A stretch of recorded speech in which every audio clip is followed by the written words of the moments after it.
आज के इस दौर में जहां पाप प्रतिदिन बढ़ते जा रहे हैं, कलयुग के इस चरण में जहां इंसानियत खत्म होती जा रही है, वहां केवल वही इंसान तरक्की कर सकता है, वही इंसान सुख प्राप्त कर सकता है, वही इंसान अजेय हो सकता है जिसके ऊपर देवताओं की कृपा होती है, जिसके घर की रक्षा स्वयं देवता करते हैं, जिसके घर पर हमेशा देवताओं का पहरा रहता है।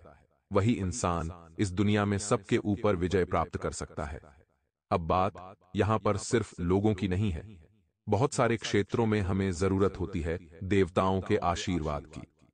मान लीजिए आप बहुत ज्यादा गलत आचरण करते हैं, आप बहुत गलत संगति में रहते हैं, तो आपको देवताओं का साथ प्राप्त नहीं हो पाएगा। अगर आपकी बोलचाल सही नहीं है, वाणी में कटुता है, आप हमेशा गाली गलौज करते रहते हैं, लोगों को अपशब्द कहते रहते हैं, तो आपको देवताओं का साथ नहीं मिल पाएगा। आप अपने शरीर को स्वच्छ नहीं रखते, समय पर नहाते नहीं हैं और बेसमय कभी भी आपको सोना व जागना है, तो सीधी सी बात है, आपको देवताओं का साथ नहीं मिल पाएगा। तो सवाल यह उठता है दोस्तों, इंसान को जीवन में देवताओं का साथ, सानिध्य, आशीर्वाद आखिर कब मिलता है? तो आगे यह वीडियो बहुत खास होने वाली है, बहुत महत्वपूर्ण होने वाली है। हमारा आपसे विशेष अनुरोध है, थोड़ा सा समय निकालकर इस वीडियो को अंत तक देख लीजिएगा, क्योंकि YouTube पर अन्य कहीं भी आपको ऐसा वीडियो नहीं मिलने वाला जो आपको इतनी गंभीर जानकारी प्रदान करे और एक एक सच आपके सामने रखे। क्योंकि दोस्तों, हम सनातन धर्म में जन्मे हैं, यह हमारा बहुत बड़ा सौभाग्य है, क्योंकि ऐसा कहा जाता है इस दुनिया का सबसे जो पुराना धर्म है वही सनातन धर्म है। सनातन का मतलब ही होता है जिसका ना तो कोई अंत है और ना ही कोई शुरुआत है, यह अनंत है। अब भगवान का शुक्रिया है कि हमें सनातन धर्म में आपने जन्म दिया। लेकिन दोस्तों, आप एक बात और जानते होंगे, सनातन धर्म में 33 कोटि देवी देवता है। बहुत सारे लोग 33 करोड़ समझते हैं, लेकिन आपकी गलतफहमी हम दूर कर दें। सनातन धर्म में 33 करोड़ नहीं, 33 कोटि देवी देवता है, जिसमें दोस्तों 8 तो वसु है, 11 रुद्र है, 12 आदित्य है और एक एक इंद्र और प्रजापति है। इस प्रकार 33 कोटि देवता हमारे सनातन धर्म में होते हैं। अब हर देवता को अलग अलग समझने की जरूरत नहीं है, हर भगवान को अलग अलग बांटने की जरूरत नहीं है। हमें चाहिए कि हम एक दिव्य शक्ति के दर्शन करें जिसमें हम सभी को समाहित समझें। आज से कई सालों पहले जब कुलदेवी या कुलदेवता का पूजन शुरू किया गया था, तो वह इस उद्देश्य से किया गया था ताकि लोग इधर उधर ना भटके, एक जगह एक मूर्ति में एक स्थान पर अपने समस्त भगवान को मान ले। उन्हीं को कुलदेवी या देवता कहा जाता था। यानी हमारे घर पर बहुत सारे देवताओं की या बहुत सारे भगवानों का आशीर्वाद हो, ऐसी कामना आप बिल्कुल भी ना करें। आप बस इतना ध्यान रखिए, एक जो भगवान नारायण है वही प्रभु श्री राम है, वही भगवान श्री कृष्ण है। एक जो भोलेनाथ है वही हनुमान है और वही हमारे संसार को चलाते हैं। और हमें चाहिए कि उनकी कृपा हमेशा हमारे घर परिवार पर बनी रहे। तो उसके लिए आपको सबसे पहला काम दोस्तों क्या करना है, हमेशा सच्चाई के रास्ते पर चलना है। आपको एक बात बता दें, जब आप बचपन से जवानी में जाएंगे तो आपके सामने कई ऐसे लोग आएंगे जो आपको गलत राह पर धकेलने की कोशिश करेंगे, क्योंकि वे लोग यह बात जानते हैं कि आप अगर इसी तरह मेहनत के साथ, लगन के साथ काम करते रहेंगे तो एक दिन आप बहुत आगे जाने वाले हैं। अब आपका उत्साह वे कम नहीं कर पाते, आपको रोक नहीं पाते, तो गलत दिशा में आपको भेजते हैं, जुए सट्टे का आदी बना देते हैं, मांस मदिरा का सेवन शुरू करवा देते हैं। तो यह चीज दोस्तों आपको नरक में भी लेकर जाती है और देवताओं के आशीर्वाद से भी वंचित कर देती है। तो सबसे पहला नियम है, सच्चाई के रास्ते पर हमें चलना है और गलत कर्म नहीं करना है। क्योंकि इंसान किसी से डरे या ना डरे, लेकिन उसे अपने कर्मों से जरूर डरना चाहिए, क्योंकि कर्म फल किसी को नहीं छोड़ता। इंसान को उसके कर्मों का फल जरूर मिलता है। इसलिए हमेशा इंसान को चाहिए कि वह शुभ कर्म करे। आपके घर पर देवताओं का पहरा तभी होगा जब आपका घर साफ सुथरा होगा, स्वच्छ होगा, घर में गंदगी नहीं होगी। और खास तौर पर बहुत सारे लोग अपने घर में मांस का सेवन करते हैं, या यूं कहे तो नॉनवेज बनाते भी हैं और घर में ही खाते भी हैं। तो ऐसे लोगों के घर में हमेशा शैतानी शक्ति या बुरी आत्माएं, नेगेटिविटी ही प्रवेश करती है। ऐसे घरों से देवता हमेशा दूर रहते हैं, क्योंकि उस घर की हवा में ही नकारात्मकता होती है। उस घर में बात बात पर क्लेश, लड़ाई झगड़ा होता है। और जब आप उस घर में एंटर करते हैं तो वह नकारात्मकता आपकी सकारात्मकता को भी खींच लेती है, तो आपका दिमाग भी चिड़चिड़ा हो जाता है। इसलिए दोस्तों, खास तौर पर ध्यान रखें कि जो जुबान का स्वाद है यह शाकाहारी चीजों से भी पूरा किया जा सकता है। उसके लिए मांसाहार ही सेवन करना जरूरी नहीं है, और आप इस बात को जितना जल्दी समझ जाएंगे उतना ही जल्दी आपको देवताओं का आशीर्वाद प्राप्त होगा। क्योंकि दोस्तों, जीवन में जब देवताओं की कृपा होती है तो इंसान की बुद्धि प्रखर होने लगती है। आपने हनुमान चालीसा की चौपाई में तो सुना ही होगा, बल बुद्धि विद्या देहु मोहि हरहु क्लेश विकार। यानी जिस इंसान के ऊपर हनुमान जी की कृपा हो जाती है, देवताओं की कृपा हो जाती है, उसके पास बल भी होता है, उसके पास विद्या भी होती है, और बुद्धि भी उसके पास जबरदस्त होती है। साथ ही साथ उसके मन के जो विकार होते हैं, जो क्लेश होते हैं, वह अपने आप ही स्वतः दूर हो जाते हैं। अब ऐसा इंसान जीवन में ना तो मोह के चक्कर में पड़ता है, ना माया का उसके ऊपर असर होता है। उसकी एक अलग दुनिया होती है जिसमें वह जीता है। ना उसे कोई परेशान कर पाता है, ना उसे कोई छेड़ पाता है, ना उसकी कोई बराबरी कर पाता है, ना उसकी कोई तुलना कर पाता है। एक ऐसा इंसान जिस पर देवताओं की कृपा, जिसके घर पर देवताओं का पहरा होता है।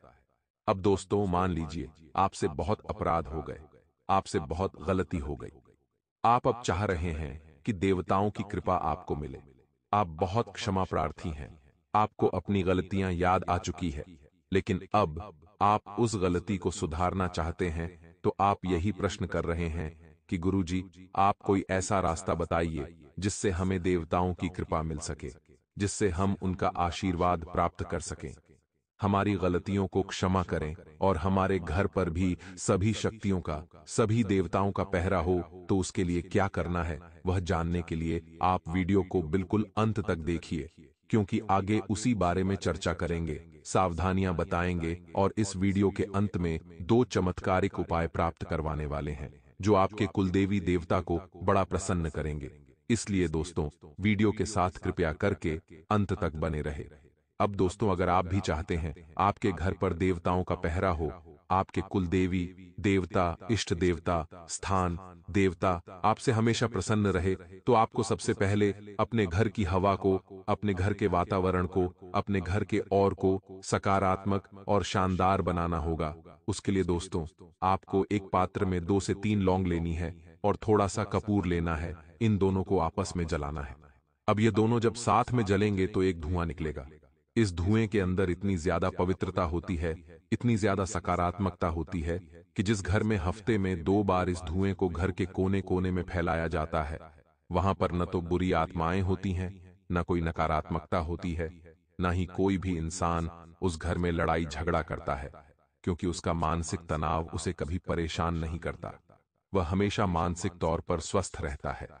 इस धुएं का इतना ज्यादा चमत्कार है। अब सीधी सी और सामान्य सी बात है, जब घर में कोई नकारात्मकता नहीं है, जिस घर में कपूर और लौंग का धुआं हफ्ते में 2 बार आप कर रहे हैं, तो वहां देवता आकर्षित होने लग जाएंगे। तो सबसे पहला काम तो आपको यह करना है, और दूसरा एक और काम साथ में करना है। सुबह सुबह जितना जल्दी हो सके आप उठने की कोशिश करिए और अपने घर की टीवी में भगवान के भजन लगा दीजिए। कई घरों में से देखते हैं जहां पर अशांति बहुत रहती है। कई ऐसे घर होते हैं जहां हमेशा क्लेश जमा रहता है। परिवार के सदस्य आपस में प्रेम जोड़ना चाहते हैं, लेकिन लड़ाई हो जाती है। एक दूसरे से बात करना पसंद नहीं करते, एक दूसरे के साथ रहते हैं, लेकिन एक दूसरे से मुंह फुलाकर रहते हैं। तो ऐसे घरों में इस चीज का बहुत प्रभाव दिखता है। सुबह सुबह तकरीबन 1 हफ्ते तक रोजाना भगवान के भजन लगाकर टीवी में छोड़ दीजिए, और 1 सप्ताह के बाद आप खुद वह असर देखेंगे जो आपने सपने में भी नहीं सोचा होगा।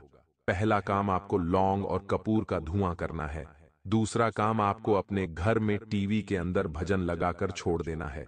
अब दोस्तों, अंतिम जो काम हम आपको बताने जा रहे हैं उसे सुनकर ध्यान से आपको फॉलो करना है, वरना देवताओं का प्रवेश, देवताओं का आशीर्वाद आपको नहीं मिल पाएगा। दोस्तों, हमारे शास्त्रों में एक पंक्ति लिखी हुई है जो कुछ इस प्रकार से है, यत्र नार्यस्तु पूज्यन्ते तत्र देवता रमणते। जिसका अर्थ क्या होता है? जिस स्थान पर नारी की पूजा होती है वहां पर देवता स्वयं विराजते हैं। लेकिन अक्सर दोस्तों, आपके घर में क्या होता है? वह नारी जो रात दिन आपके घर को साफ सुथरा रखती है, वह नारी जो सुबह शाम आपको गर्म भोजन बनाकर खिलाती है, आपके बच्चों को संस्कार प्रदान करती है और आपके परिवार को लेकर चलती है। अक्सर ऑफिस का सारा गुस्सा आप उसके ऊपर निकाल देते हैं। अक्सर आप ऊंचे स्वर में घर वालों के सामने उनका अपमान कर देते हैं। कई बार स्त्री को दहेज के लिए बहुत ज्यादा परेशान किया जाता है, तो वही कई बार स्त्रियों का इसलिए शोषण किया जाता है क्योंकि वह एक स्त्री है और उसे दब के रहना चाहिए। यही चीज माता लक्ष्मी को बिल्कुल भी पसंद नहीं है।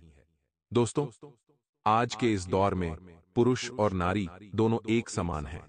आज अगर दोनों की तुलना की जाए तो सर्वश्रेष्ठ नारी को ही बताया जाता है, क्योंकि आज अगर हम भी इस दुनिया में हैं तो एक नारी की वजह से।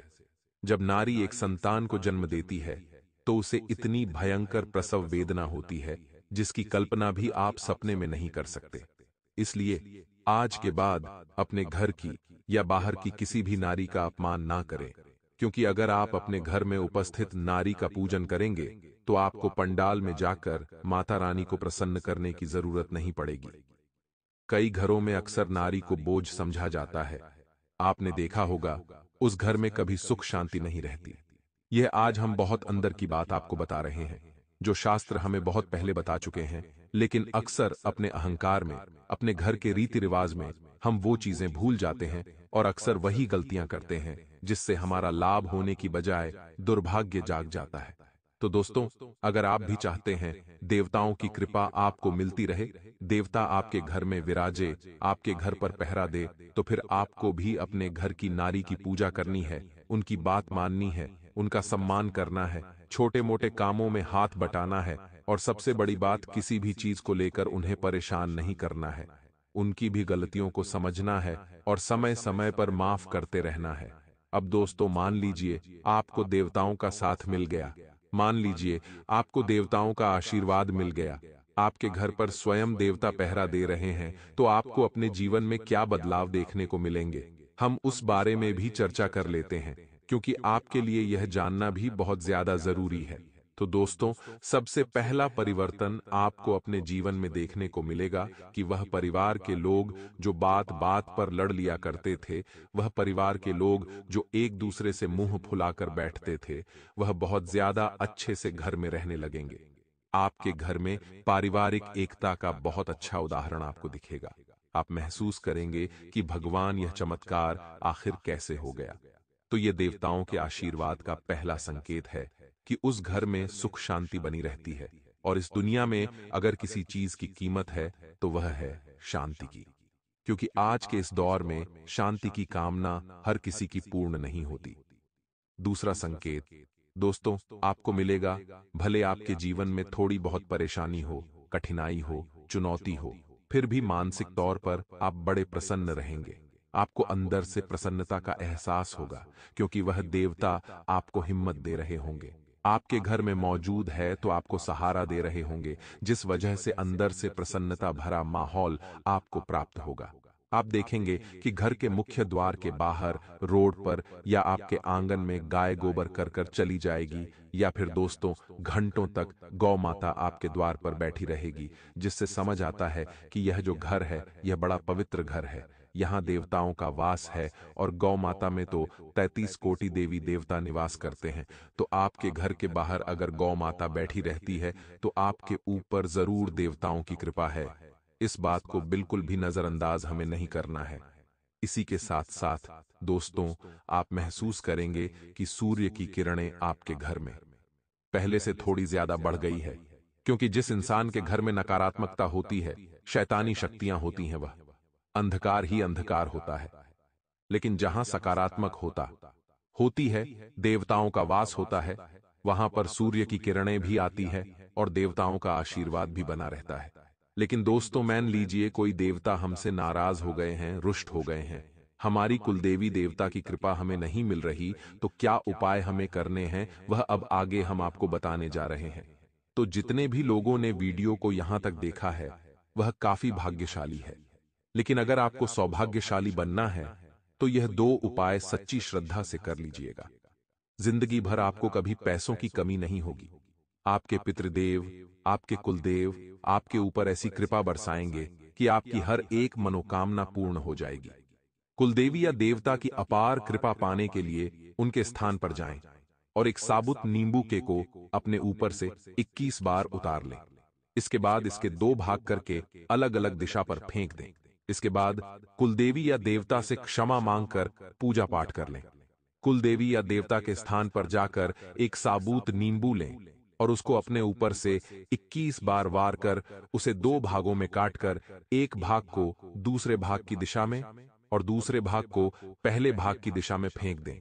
इसके बाद कुलदेवी या देवता से क्षमा मांगकर वहां अच्छे से पूजा पाठ करें या करवाएं और सभी को दान दक्षिणा दें।